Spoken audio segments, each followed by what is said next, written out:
부산항 새벽 4시 안개가 짙게 깔린 컨테이너 야드에서 총성이 울렸습니다.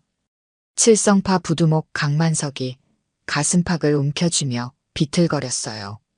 왼쪽 어깨에서 피가 흘러내렸죠. 그의 뒤를 따르던 조직원 7명도 모두 상처투성이었습니다. 형님, 이대로 가면 다 죽습니다. 막내 조직원이 다급하게 소리쳤어요. 뒤에서는 구룡회 놈들이 쫓아오고 있었거든요. 양도훈 그 새끼가 칠성파를 완전히 박살내려고 작정한 모양이었습니다. 강만석은 이를 악물었어요. 조직 내 권력투쟁에서 밀려났다고 해서 이렇게 개처럼 죽을 순 없었죠. 42살까지 살아온 게 이런 식으로 끝날 리는 없다고 생각했습니다. 야, 경남 쪽으로 빠져라. 내가 아는 곳이 하나 있어. 강만석이 피를 뱉으며 말했어요. 조직원들은 의아해했지만 따질 여유가 없었습니다. 구룡회 놈들의 차소리가 점점 가까워지고 있었거든요.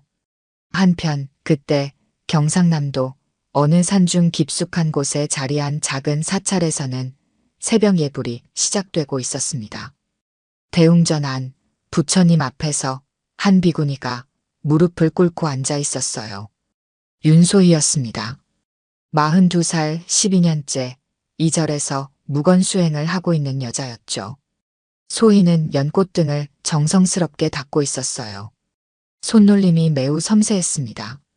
하지만 그 손가락 사이로 보이는 작은 흉터들이 범상하지 않음을 암시했죠. 소희야. 70대 주지 스님인 대웅 스님이 조용히 불렀어요. 소희는 고개를 들어 스님을 바라봤습니다. 입을 열지는 않았죠. 12년간 단 한마디도 하지 않고 있었거든요. 오늘 밤 손님이 올 것 같구나. 다소 거칠 수도 있지만 수행자라면 누구든 받아야 하는 법이지. 대웅 스님의 눈빛이 의미심장했어요. 마치 무언가를 알고 있는 듯한 표정이었습니다. 소희는 잠시 스님을 바라보다가 다시 연꽃등 닦기에 집중했어요. 그날 밤 9시경 강만석 일행이 사찰 대문 앞에 도착했습니다. 차에서 내린 강만석은 어깨 붕대가 핏물로 젖어 있었어요. 조직원들도 모두 지쳐 보였죠. 형님, 여기가 어디예요? 절이야, 절. 여기선 아무도 못 건드려. 중립지대거든. 강만석이 거칠게 대답했어요. 사실 그도 확신은 없었지만 다른 선택지가 없었거든요. 구룡회 놈들이 언제 따라올지 모르는 상황에서 숨을 곳이 필요했습니다. 대웅 스님이 문을 열어줬어요. 강만석 일행을 보더니 고개를 끄덕였죠. 다친 분들이군요. 들어오세요. 스님, 죄송합니다. 며칠만 묵어갈 수 있을까요? 돈은 충분히 드릴게요. 강만석이 예의를 갖춰 말했어요. 아무리 조폭이라도 절에서만큼은 함부로 굴 수 없다는 걸 알고 있었거든요. 스님은 조용히 웃으며 답했습니다. 돈은 필요 없어요. 하지만 이곳의 질서는 지켜주셔야 합니다. 그때 소희가 나타났어요. 회색 가사를 입고 조용히 걸어오는 모습이 인상적이었죠. 강만석 일행은 그저 평범한 비군이려니 생각했습니다. 하지만 강만석만은 달랐어요. 소희의 걸음걸이를 보는 순간 뭔가 이상하다는 느낌이 들었거든요. 너무나 완벽한 중심이동, 소리 없는 발걸음.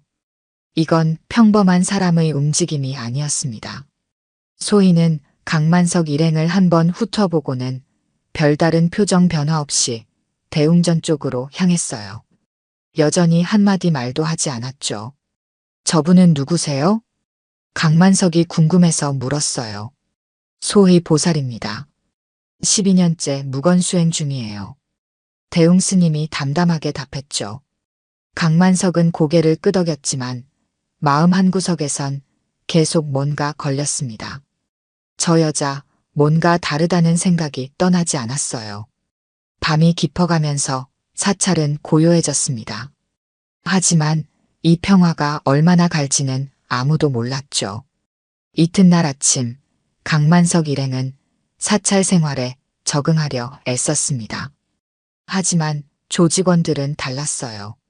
특히 막내인 김태식은 참을성이 부족했죠. 26살 나이에 이미 폭력 사건으로 2번이나 감옥을 다녀온 놈이었거든요. 형님, 언제까지 이런 데서 숨어 살아야 해요? 답답해 죽겠습니다. 태식이 투덜거렸어요. 다른 조직원들도 비슷한 심정이었죠. 절에서의 조용한 생활이 이들에겐 감옥보다 답답했습니다. 점심 공양 시간이었어요. 소희가 조용히 밥과 반찬을 날라다 주고 있었습니다. 여전히 한마디 말도 없이 움직였죠. 야, 저 비구니 진짜 벙어리야? 태식이 다른 조직원에게 속삭였어요. 소희는 듣고 있었지만 아무 반응도 보이지 않았습니다. 12년째 말을 안 한다니까. 뭔 사연이 있나 봐. 에이, 그냥 관심 끌려고 하는 거 아냐?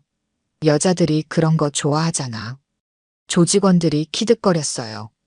소희는 여전히 무표정한 채로 밥그릇을 정리했습니다. 강만석은 이런 광경을 보며 불편했어요. 뭔가 잘못될 것 같은 예감이 들었거든요. 하지만 당장 구룡회를 피해야 하는 상황에서 부하들을 너무 강하게 통제할 수도 없었죠. 오후 3시경 대웅전에서 일이 벌어졌습니다. 태식이 술을 들고 부처상 앞에 나타났어요. 어디서 구했는지 소주 한 병을 들고 있었죠. 부처님도 술 한잔 하실까요? 태식이 웃으며 부처상에 술을 부었어요. 다른 조직원 둘이 뒤에서 키득거렸죠. 바로 그때 소희가 나타났습니다. 연꽃등을 들고 대웅전으로 들어오던 소희는 이 광경을 보고 멈춰 섰어요. 부처상에서 흘러내리는 술을 바라보았죠. 벙어리 왔네. 태식이 비웃으며 말했어요. 야, 너도 술 한잔 할래? 아, 맞다. 말을 못하니까 대답도 못하겠구나. 소희는 연꽃등을 바닥에 조심스럽게 내려두었어요.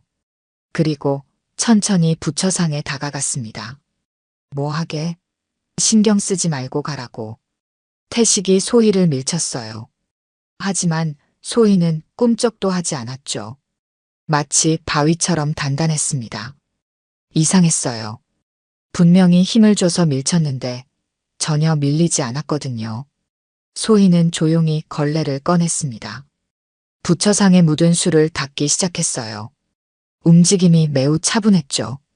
야, 무시하냐? 태식이 화를 냈어요. 소희의 어깨를 다시 밀려고 손을 뻗었습니다.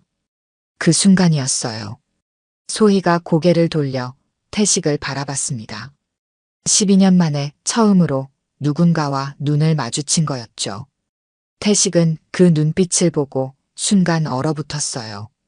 뭔가 차가우면서도 날카로운 마치 칼날 같은 시선이었거든요. 하지만 곧 제정신을 차렸죠.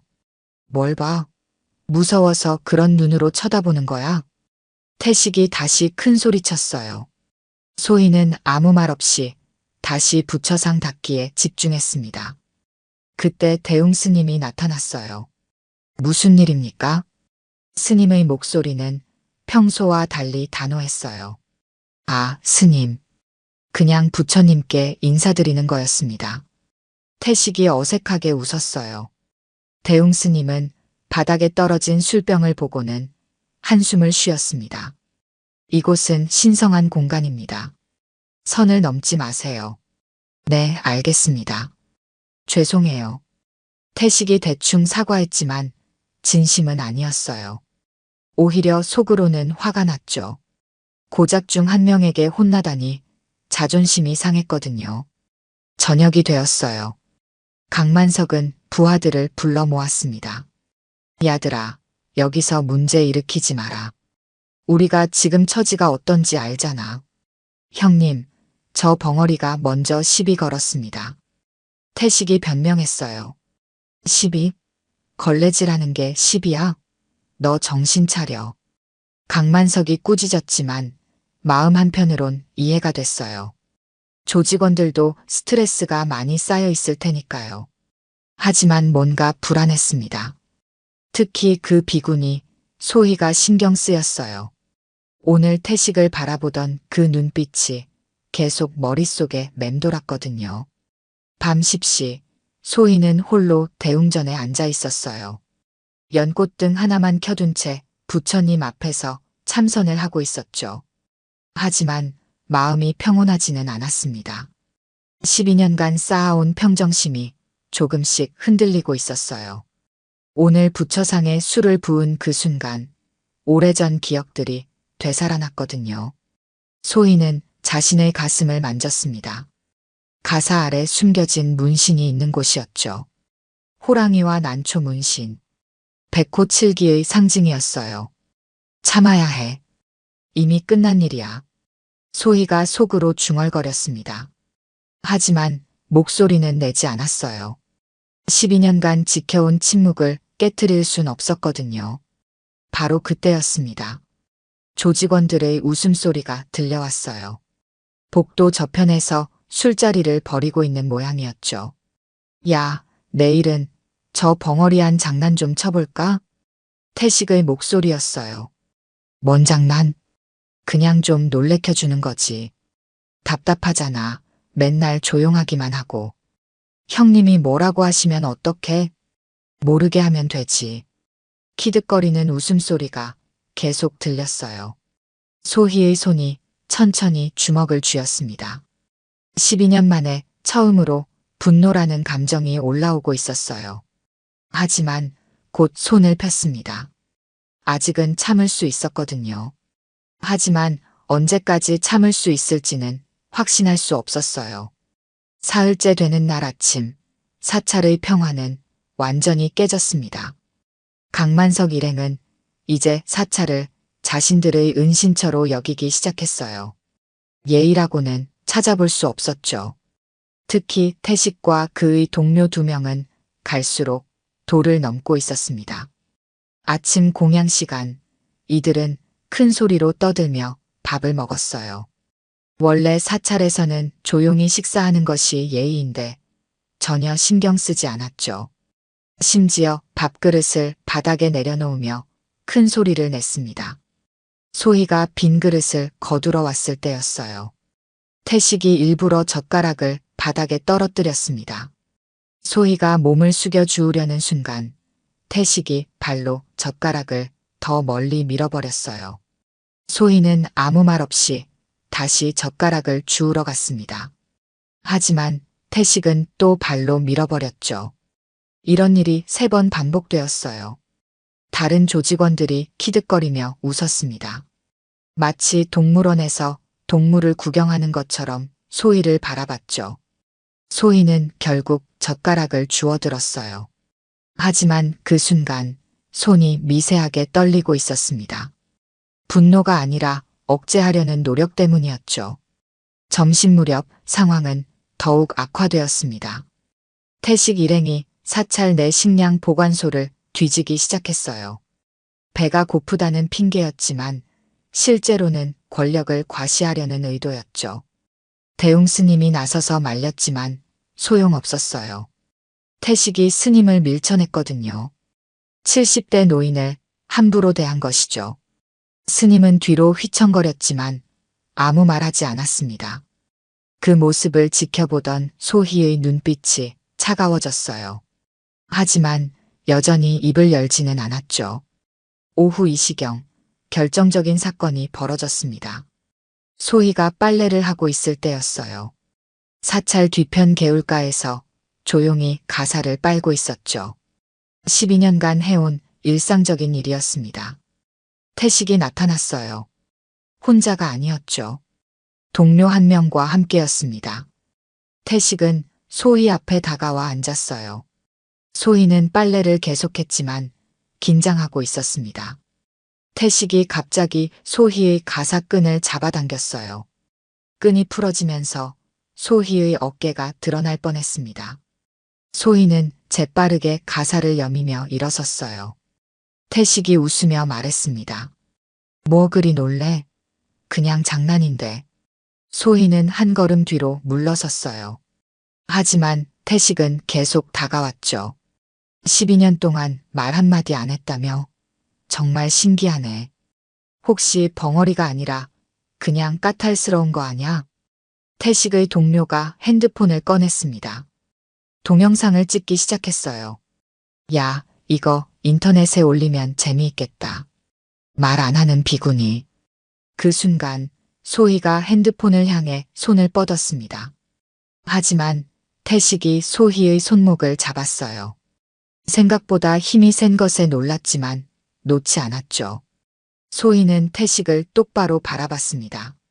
12년 전 그 차가운 눈빛이 다시 돌아왔어요. 태식은 순간 움찔했지만 곧 웃어넘겼습니다. 뭐야, 무서워하는 거야? 아니면 화내는 거야?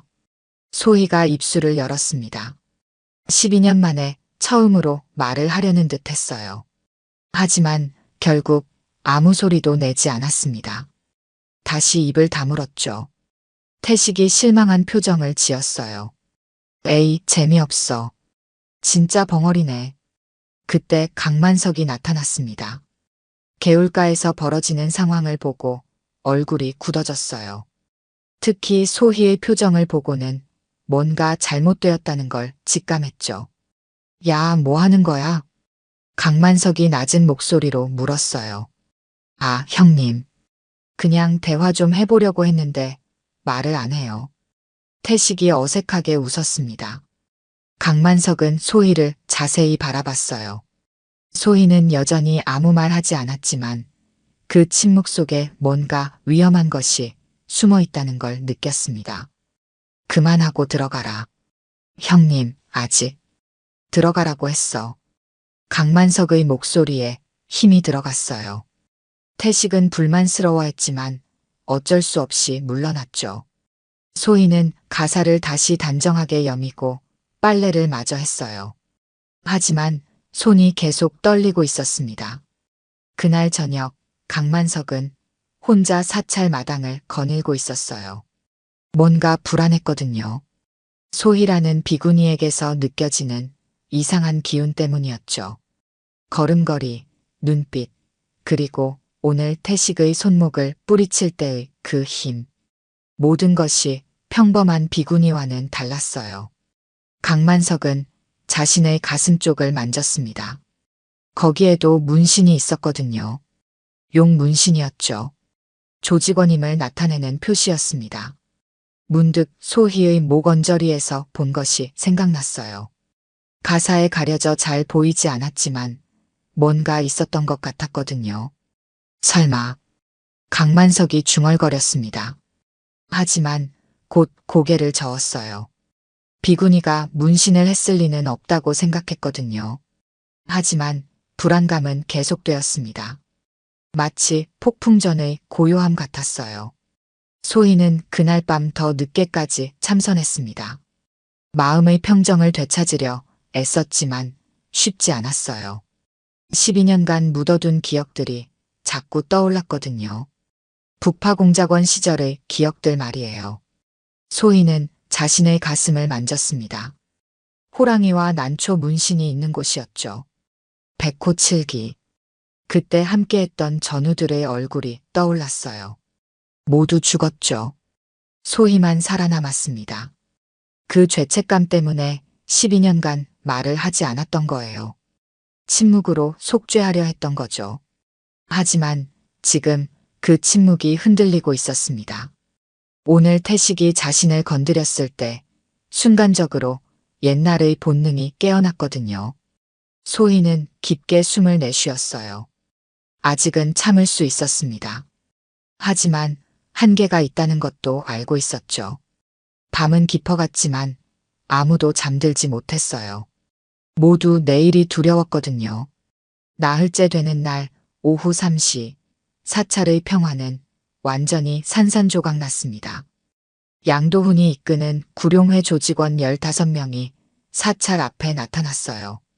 검은 SUV 4대가 먼지를 일으키며 도착했습니다. 차에서 내린 이들의 표정은 살기로 가득했죠. 양도훈은 32살의 젊은 나이에 구룡회 중간 보스까지 올라선 인물이었어요. 야심도 크고 수단도 가리지 않았죠. 칠성파를 완전히 박살내서 부산 전체를 장악하려는 계획을 세우고 있었습니다. 강만석 그 새끼가 여기 숨어 있다는 정보가 확실하지? 양도훈이 부하에게 물었어요. 부하가 고개를 끄덕였죠. 네, 형님. 확실합니다. 며칠 전부터 여기 있다고 합니다. 양도훈은 사찰 대문을 바라봤어요. 평화로워 보이는 모습이 오히려 마음에 들지 않았죠. 절이면 뭐 어때? 범죄자 숨겨주는 곳인데. 양도훈 일행이 사찰 안으로 들어섰습니다. 대웅 스님이 급히 나와서 막아섰어요. 하지만 스님 혼자서 15명을 막을 수는 없었죠. 무슨 일로 오신 겁니까? 여기는 신성한 곳입니다. 스님, 죄송하지만 우리가 찾는 사람이 있어요. 강만석이라는 놈 말입니다. 양도훈이 예의를 갖춘 척하며 말했어요. 하지만 눈빛은 차가웠죠. 바로 그때 강만석이 나타났습니다. 부하들과 함께 사찰 마당으로 나온 강만석은 양도훈을 보고 이를 악물었어요. 결국 찾아낸 거였죠. 양도훈, 이 새끼야. 여기까지 쫓아왔구나. 형님, 오랜만이에요. 그동안 어디 숨어 계셨나 했습니다. 양도훈이 비웃으며 답했어요. 두 조직 간의 대치가 시작되었습니다. 사찰 마당이 순식간에 긴장감으로 가득 찼죠.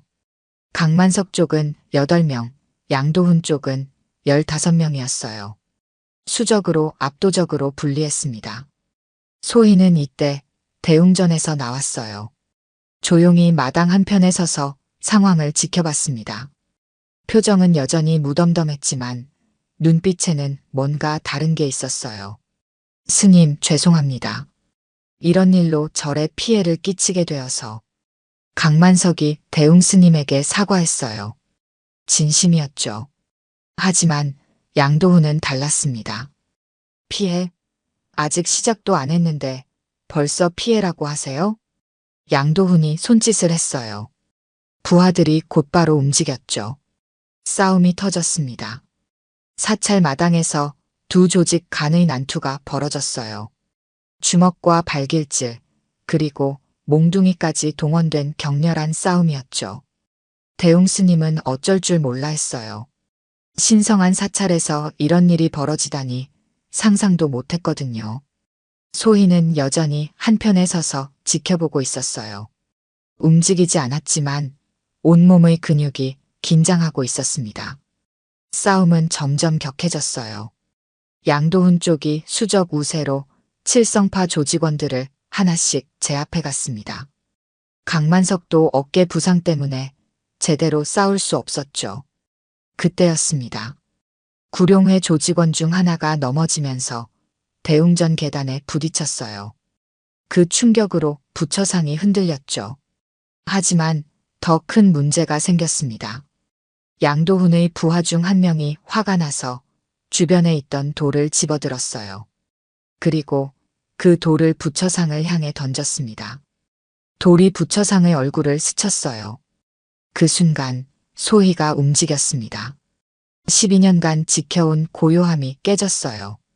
소희가 한 걸음, 두 걸음 앞으로 나아갔습니다. 모든 사람들이 소희를 바라봤어요. 싸움도 잠시 멈췄죠. 소희는 부처상 앞으로 걸어가서 바닥에 떨어진 돌을 주워들었습니다. 천천히 조심스럽게 돌을 집어 올렸어요. 그리고 돌을 내려다봤습니다.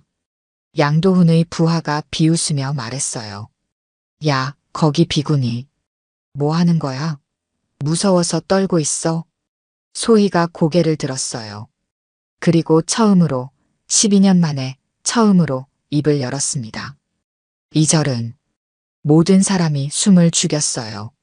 12년간 말하지 않던 비구니가 드디어 입을 연 것이었죠. 소희의 목소리는 낮고 차분했지만 그 안에는 뭔가 위험한 것이 담겨 있었어요.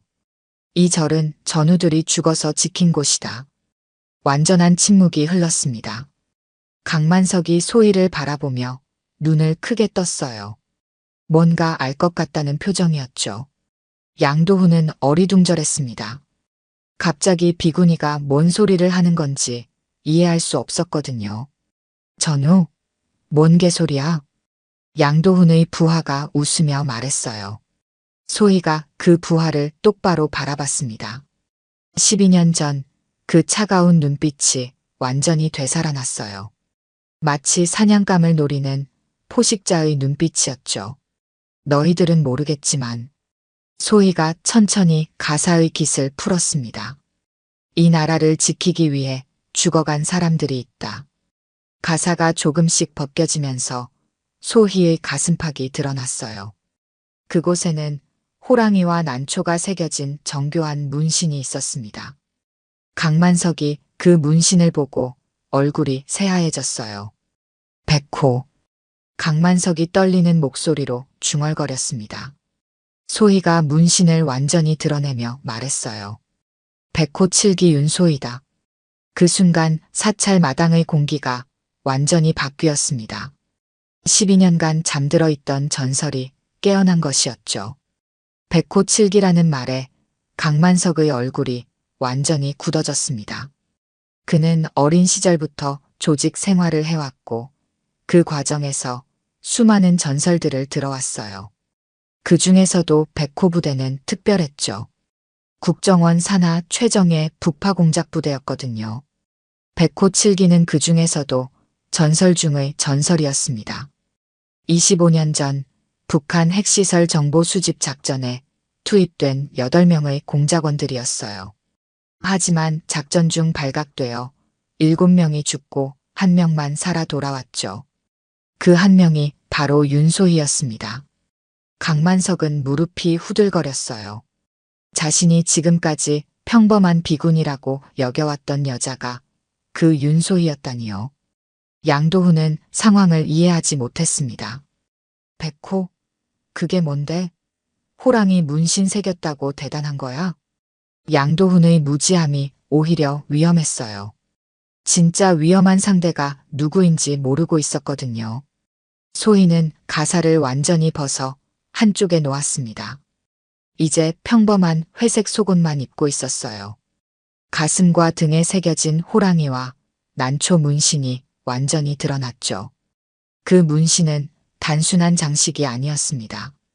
백호 7기각 구성원의 특기와 역할을 상징하는 의미가 담겨 있었어요.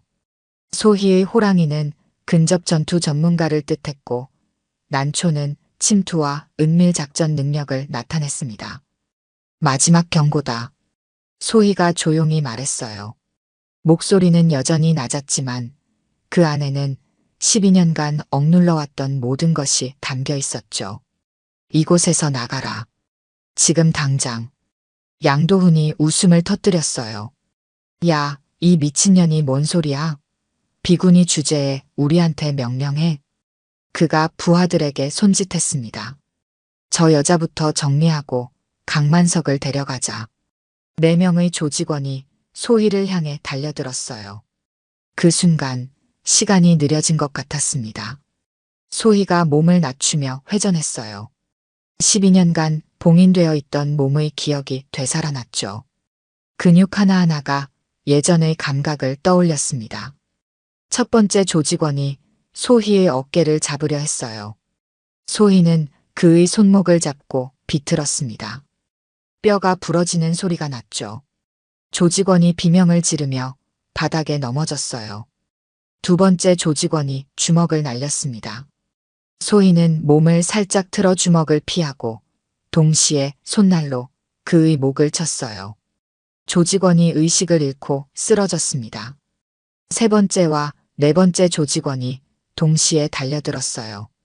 소희는 부처님 좌대 뒤로 몸을 숨겼습니다. 그리고 거기 놓여있던 불경책을 집어들었죠. 무거운 불경책이 방패가 되었어요. 조직원의 몽둥이를 막아낸 후 소희는 그 책으로 상대방의 얼굴을 내려쳤습니다. 코뼈가 부러지는 소리와 함께 조직원이 뒤로 넘어졌어요. 마지막 조직원이 뒤에서 소희를 붙잡으려 했습니다. 소희는 연꽃등을 집어들고 뒤로 휘둘렀어요. 연꽃 등의 무거운 받침대가 조직원의 옆구리를 쳤죠. 조직원이 신음하며 바닥에 주저앉았습니다. 모든 것이 30초도 안 되는 시간에 벌어진 일이었어요. 양도훈은 믿을 수 없다는 표정으로 소희를 바라봤습니다. 4명의 부하가 한 여자에게 순식간에 당했다니요. 이런 미친. 양도훈이 욕설을 내뱉으며 나머지 부하들을 불렀어요. 다 덤벼. 저 여자 하나 못 잡아? 하지만 소희는 이미 다음 무기를 준비하고 있었습니다. 부처님 앞에 놓인 목탁을 집어든 것이죠. 작고 둥근 목탁이었지만 소희의 손에서는 치명적인 무기가 되었어요. 소희가 목탁을 던졌습니다. 정확한 궤도를 그리며 날아간 목탁이 한 조직원의 이마를 쳤어요. 조직원이 그 자리에서 기절했죠. 이제 향로 차례였습니다. 무거운 청동 향로를 집어든 소희는 마치 해머 던지기 선수처럼 회전하며 던졌어요. 향로가 공중에서 아름다운 포물선을 그리며 날아가 2명의 조직원을 연달아 맞췄습니다. 슬로우 모션 같은 장면이었어요. 향로에서 재가 흩날리며 햇빛에 반짝였고 조직원들은 마치 춤을 추듯 쓰러져 갔죠. 3분이 지났을 때 양도훈의 부하 14명이 모두 바닥에 널브러져 있었습니다. 어떤 이는 기절했고 어떤 이는 부러진 팔을 부여잡고 신음했어요. 어떤 이는 코피를 흘리며 일어서려 애쓰고 있었죠. 소희는 그 모든 혼란 속에서도 차분하게 서 있었어요. 숨 하나 거칠지 않았습니다. 양도훈만 홀로 서 있었어요. 부하들이 모두 당한 상황에서 혼자 남겨진 것이죠. 소희가 양도훈을 바라봤습니다. 그 눈빛에는 25년 전 북한에서 동료들을 잃었을 때의 분노가 담겨 있었어요. 살려주세요. 양도훈이 떨리는 목소리로 말했습니다. 32살 중간 보스의 위험은 온데간데 없었어요. 그냥 겁에 질린 어린아이 같았죠. 제발 죽이지만 말아주세요. 저는 아직 죽고 싶지 않아요. 양도훈이 무릎을 꿇고 울기 시작했어요. 콧물까지 흘리며 빌었죠. 소희는 그런 양도훈을 내려다봤습니다. 한때는 자신도 이런 상황에서 동료들과 함께 적들에게 포위되었었어요. 하지만 동료들은 끝까지 싸우다 죽었죠. 일어서라. 소희가 말했어요. 그리고 다시는 이런 곳에 발을 들여놓지 마라. 신성한 땅을 더럽히는 자는 용서하지 않는다. 양도훈이 고개를 끄덕이며 일어섰어요. 그리고 부하들을 부축해서 사찰을 떠났습니다. 차들이 먼지를 일으키며 사라져갔어요. 사찰에는 다시 정적이 흘렀습니다. 하지만 이전과는 다른 정적이었어요. 소희는 바닥에 떨어진 가사를 집어들었습니다. 그리고 다시 몸에 걸쳤어요. 호랑이와 난초 문신이 다시 가려졌죠. 강만석이 조심스럽게 다가왔어요. 소희 보살님. 아니, 백호칠기님. 소희가 강만석을 바라봤습니다. 나는 이미 죽은 사람이다. 소희로 불러도 된다. 강만석은 고개를 숙였어요. 지금까지 자신이 얼마나 무례했는지 깨달았거든요. 12년간의 침묵이 끝났습니다. 하지만 이것은 끝이 아니라 새로운 시작이었어요. 구룡회가 떠나고 1시간이 지났지만 사찰은 여전히 긴장감에 휩싸여 있었습니다. 강만석과 부하들은 감히 소희에게 다가가지 못했어요. 방금 전 목격한 광경이 너무나 충격적이었거든요. 평범한 비군이라고 생각했던 여자가 순식간에 15명을 제압한 것이죠. 소희는 대웅전 앞 계단에 혼자 앉아 있었어요. 12년 만에 사람들과 말을 나눈 후의 허탈감이 밀려왔습니다. 마치 오랫동안 막아두었던 댐이 터진 것 같은 기분이었죠. 대웅 스님이 조용히 다가왔어요. 70대의 노스님은 처음부터 소희의 정체를 알고 있었습니다. 이제 편하냐? 스님이 소희 옆에 앉으며 물었어요. 소희는 고개를 들어 스님을 바라봤습니다. 12년 동안 자신을 받아준 유일한 사람이었죠. 스님께서는 처음부터 아셨죠? 그때 너를 처음 봤을 때부터 알았다. 그 상처투성이 몸과 죽은 것 같은 눈빛을 보고 말이야. 대웅 스님은 25년 전 월남전에 참전했던 경험이 있었어요. 전쟁의 상흔을 안고 살아가는 사람들의 모습을 너무 잘 알고 있었거든요. 12년 전 이 절에 온 그날 밤 너는 계속 울고 있었어. 꿈속에서도 누군가의 이름을 부르면서 말야. 소희의 눈가에 눈물이 맺혔어요. 그날 밤의 기억이 되살아났습니다. 25년 전 백호 7기는 북한 핵시설 정보 수집이라는 극비 임무를 받았어요. 당시 소희는 27살의 젊은 공작원이었죠. 함께한 동료들은 모두 한 가족 같았습니다. 팀장이었던 박상현, 폭파 전문가 김민수, 통신 담당 이지은, 의무병 최영호, 저격수 한태준, 정찰병, 송기남, 그리고 막내였던 정우진. 총 8명이었어요. 작전은 성공적으로 시작되었습니다. 하지만 복귀 과정에서 발각되었죠. 북한군의 포위망에 갇힌 백호 7기는 최후의 결전을 벌여야 했습니다. 동료들이 하나씩 쓰러져 갔어요. 박상현이 가장 먼저 총에 맞았고 김민수는 수류탄으로 적진을 날려버리며 장렬히 전사했죠. 이지은은 마지막까지 본부와의 통신을 유지하다가 저격당했습니다. 소희만 혼자 살아남았어요. 동료들의 희생 덕분이었죠. 귀국 후 소희는 영웅 대접을 받았습니다. 하지만 그것이 더 괴로웠어요. 자신만 살아 돌아온 것에 대한 죄책감 때문이었거든요. 왜 나만 살아남았을까요? 소희가 떨리는 목소리로 물었어요. 그것은 내가 답할 문제가 아니다. 살아남은 자의 몫은 죽은 자들을 기억하는 것이지 자신을 탓하는 것이 아니야. 대웅 스님의 말이 소희의 마음에 스며들었어요. 한편 강만석은 부하들과 함께 멀찍이 떨어진 곳에서 이야기하고 있었습니다. 형님, 우리 어떻게 해야 해요? 구룡회 놈들은 쫓겨갔지만 태식이 조심스럽게 물었어요. 아직도 소희가 보여준 무술 실력에 충격을 받고 있었죠. 닥치고 있어. 지금 우리가 할 말이 있나? 강만석이 짜증스럽게 답했어요. 사실 그도 혼란스러웠거든요. 백호 7기라는 전설적인 존재와 함께 있다는 현실이 믿기지 않았습니다. 강만석은 어린 시절 조직에서 들었던 이야기를 떠올렸어요. 백호 부대는 조폭들 사이에서도 전설로 통했습니다. 특히 윤소희는 침묵의 호랑이라는 별명으로 불렸죠. 25년 전 그녀가 북한에서 홀로 살아 돌아온 이야기는 국정원 내부에서도 기밀이었어요. 하지만 조직 세계에서는 소문으로 퍼져 있었죠. 형님, 근데 백호 7기가 뭐 그렇게 대단한 거예요? 막내 조직원이 궁금해서 물었어요. 강만석이 한숨을 쉬며 답했습니다. 너희들은 몰라. 그 사람들은 나라를 위해 목숨을 바친 진짜 영웅들이야. 우리 같은 건달들과는 차원이 다르다고. 그때 소희가 일어났어요. 대웅 스님과의 대화를 마친 후였습니다. 소희는 강만석 일행을 향해 걸어왔어요. 조직원들이 긴장했지만 소희의 표정은 평온했습니다. 강만석. 소희가 강만석의 이름을 불렀어요.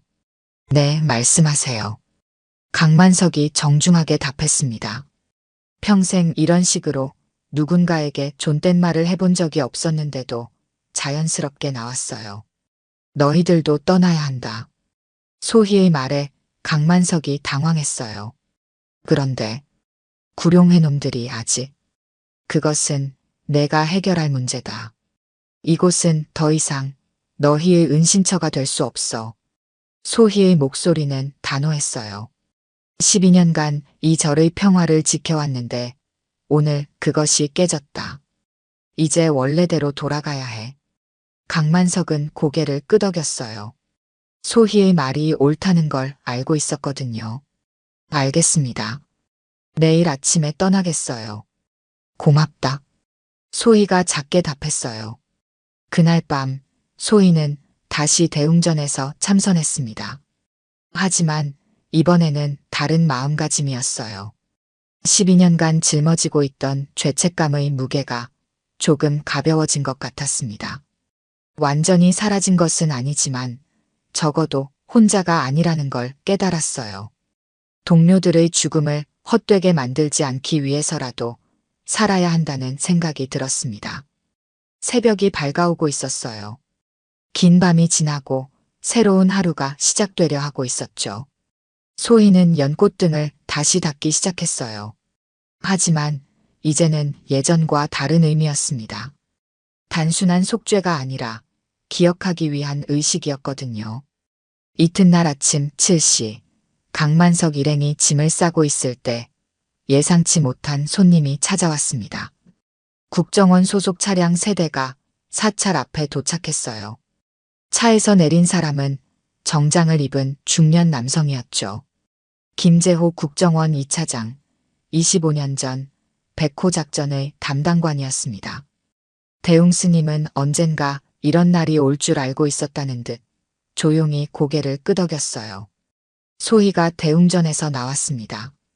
12년 만에 보는 국정원 사람이었지만 전혀 놀라지 않았어요. 김재호는 어제 일에 대해 보고받았다며 소희를 다시 국정원으로 복귀시키려 했습니다. 하지만 소희의 답변은 단호했어요. 25년 전 동료들이 모두 죽었는데 다시 그런 일을 할 수 없다고 거절했죠. 김재호는 포기하지 않고 계속 설득했지만 소희는 흔들리지 않았습니다. 자신은 이미 25년 전에 모든 것을 바쳤다고 이제는 다른 방식으로 나라를 사랑하겠다고 말했어요. 그때 강만석이 다가와서 소희에게 사과했습니다. 부하들을 제대로 통제하지 못해 이런 일이 벌어졌다면서 진심으로 머리를 숙였어요. 소희는 강만석을 바라보며 말했습니다. 너는 나쁜 사람이 아니라 잘못된 길을 걷고 있을 뿐이라고요. 25년 전 자신도 동료들을 잃고 12년간 죄책감에 시달렸지만 어제 깨달았다고 했어요. 죽은 자들은 산 자들이 포기하기를 원하지 않는다고 다시 시작하는 것이 진정한 추모라고 말했죠. 강만석이 무릎을 꿇었습니다. 눈물을 흘리며 자신을 제자로 받아달라고 부탁했어요. 조직 생활을 정리하고 새로운 삶을 살고 싶다고 했죠. 42살의 조폭이 처음으로 진짜 눈물을 흘리는 순간이었습니다. 대웅 스님이 웃으며 다가왔어요. 절에서는 누구든 받아주지만 진심이어야 한다고 말했죠. 강만석은 진심이라고 대답했습니다. 김재호는 이 광경을 지켜보며 감탄했어요. 소희가 단순히 무력으로만 상황을 해결한 것이 아니라는 걸 깨달았거든요. 마지막으로 한 번 더 설득해봤지만 소희는 여전히 거절했습니다. 소희는 자신이 이미 제 길을 정했다고 말하며 김재호의 명함도 받지 않았어요. 국정원 차량들이 떠났고 사찰에는 다시 평화가 찾아왔습니다. 강만석은 부하들에게 조직을 정리하라고 지시했어요. 자신은 이 절에 남아서 새로운 삶을 시작하기로 한 것이죠. 태식을 비롯한 다른 조직원들도 놀랐지만 강만석의 결심이 진심이라는 걸 알 수 있었습니다. 오후가 되자 지역 언론사 기자들이 몰려왔어요. 구룡회 조직원 15명이 사찰에서 일방적으로 당했다는 소문이 퍼진 것이죠. 하지만 소희는 인터뷰를 거부했고 대웅 스님이 대신 나서서 그냥 폭력배들끼리 싸우다가 다친 일이라고 정리했습니다. 기자들은 더 이상 파고들지 못했어요. 목격자들도 모두 입을 다물고 있었거든요. 저녁 무렵 소희는 홀로 대웅전에 앉아 있었습니다. 12년간의 긴 침묵이 끝났지만 이상하게 마음이 편했어요. 마치 오랫동안 짊어지고 있던 무거운 짐을 내려놓은 것 같았죠. 강만석이 조심스럽게 다가왔습니다. 이제 평범한 옷을 입고 있었어요. 조직원 티를 완전히 벗어버린 모습이었죠. 소희가 강만석을 바라봤어요. 그의 눈에서 진심을 읽을 수 있었습니다. 정말로 새로운 삶을 살고 싶어하는 간절함이 느껴졌죠. 대웅 스님이 나타나서 강만석에게 절의 규칙들을 설명해 주기 시작했습니다. 새벽 4시 기상, 참선과 염불, 그리고 노동의 의미 등을 차근차근 알려줬어요. 강만석은 모든 것을 진지하게 들었습니다. 가끔 어려운 부분이 있으면 질문도 했죠. 평생 주먹으로만 살아왔던 사람이 처음으로 다른 삶의 방식을 배우고 있었습니다. 밤이 깊어졌어요. 사찰은 고요했지만 평온한 고요였습니다. 며칠 전의 긴장감은 완전히 사라졌죠. 소희는 연꽃등을 다시 닫기 시작했어요. 하지만 이제는 예전과 다른 의미였습니다.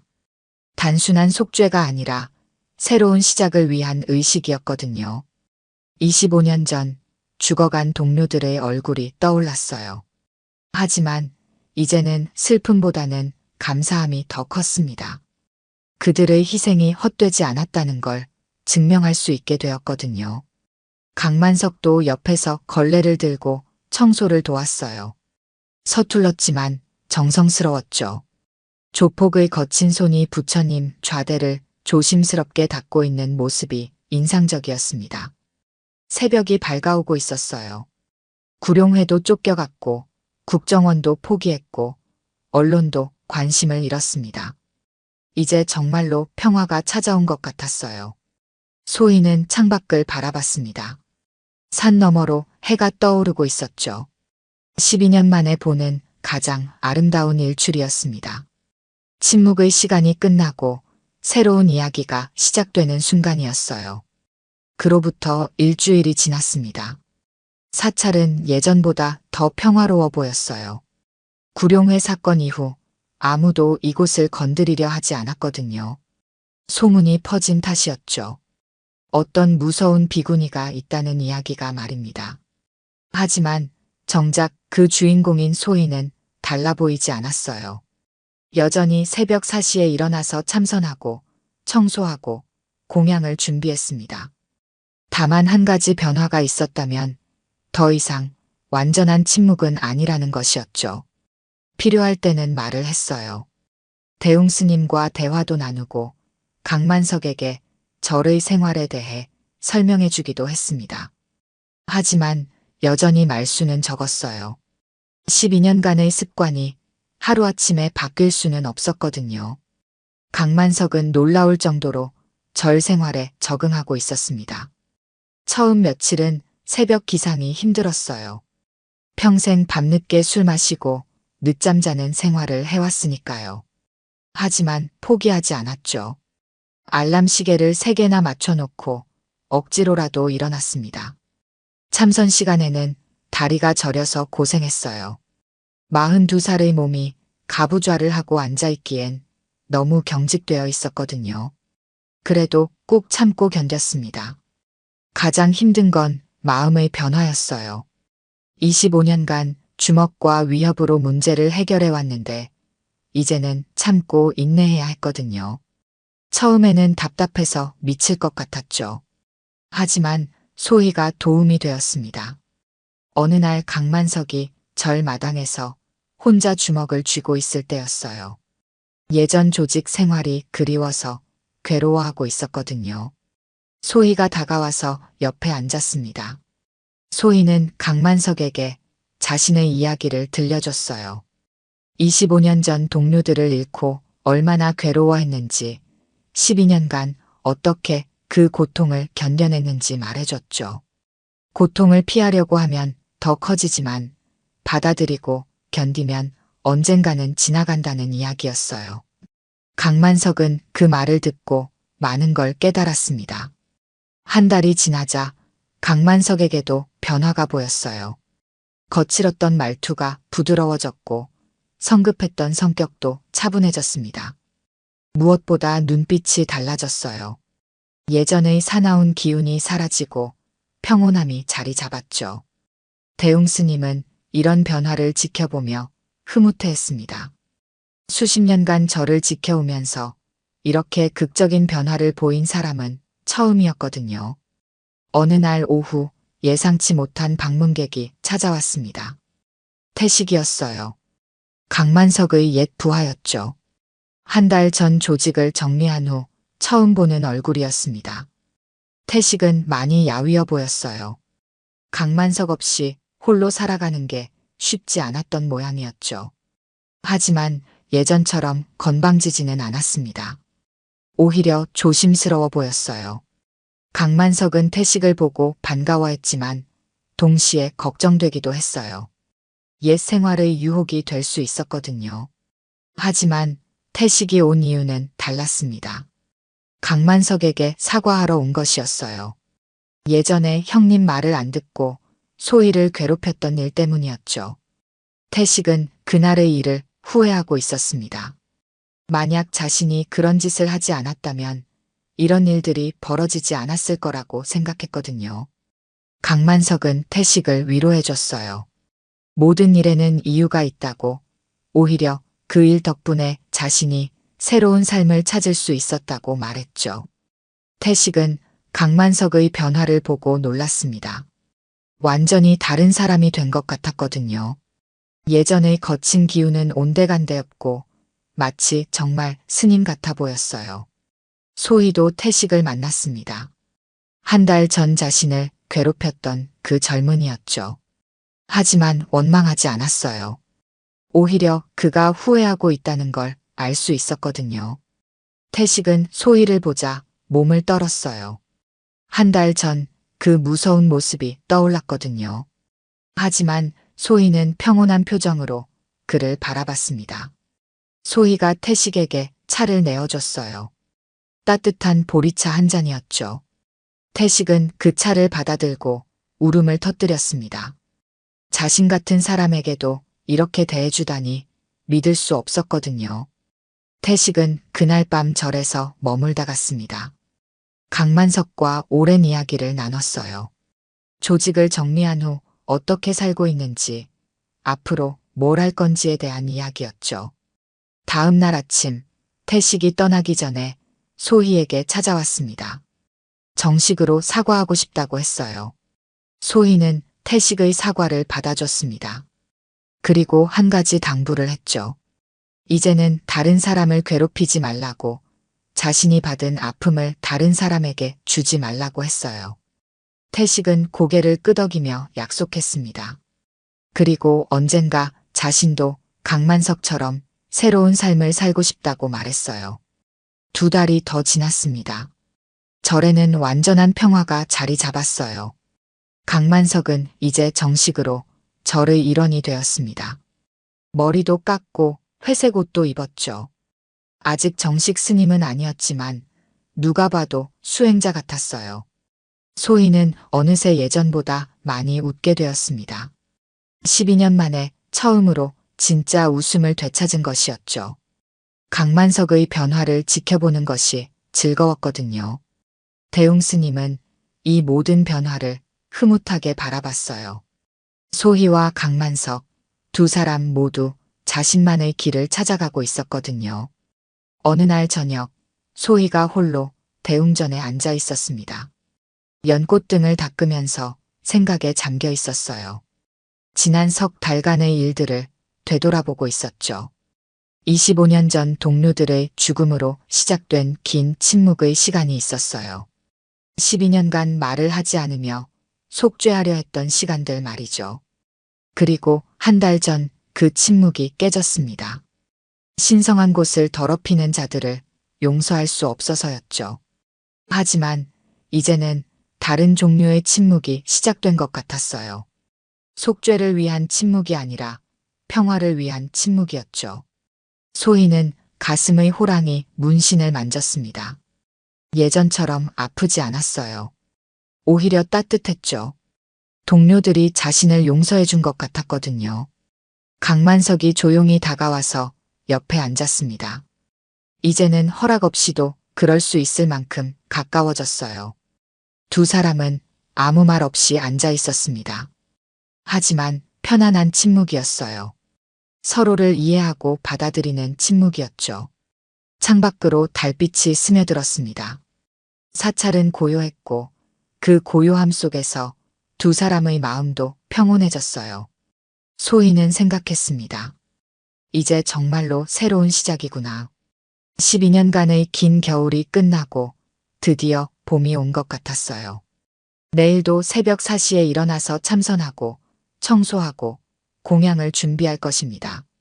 하지만 이제는 그 모든 일들이 속죄가 아니라 감사의 표현이 될 거예요. 25년 전 죽어간 동료들에 대한 감사, 12년간 자신을 받아준 절에 대한 감사, 그리고 새로운 시작을 허락해준 모든 것들에 대한 감사 말이죠. 소희가 연꽃등을 마지막으로 한 번 더 닦았습니다. 이제는 다시 12년간 묵언 수행을 할 생각은 없었어요. 하지만 필요 없는 말은 하지 않을 생각이었죠. 진정한 침묵은 말을 하지 않는 것이 아니라 불필요한 말을 하지 않는 것이라는 걸 깨달았거든요. 밤은 깊어갔지만 소희의 마음은 밝았습니다. 오랜만에 평안한 잠을 잘 수 있을 것 같았어요. 오늘 들려드린 이야기가 여러분의 마음에 작은 울림이 되었기를 바랍니다. 이야기가 좋으셨다면 좋아요와 구독 부탁드려요. 다음 사연을 들려드리는데 큰 힘이 된답니다. 그리고 여러분의 이야기도 댓글로 들려주세요. 다음 이야기 때 또 뵙겠습니다.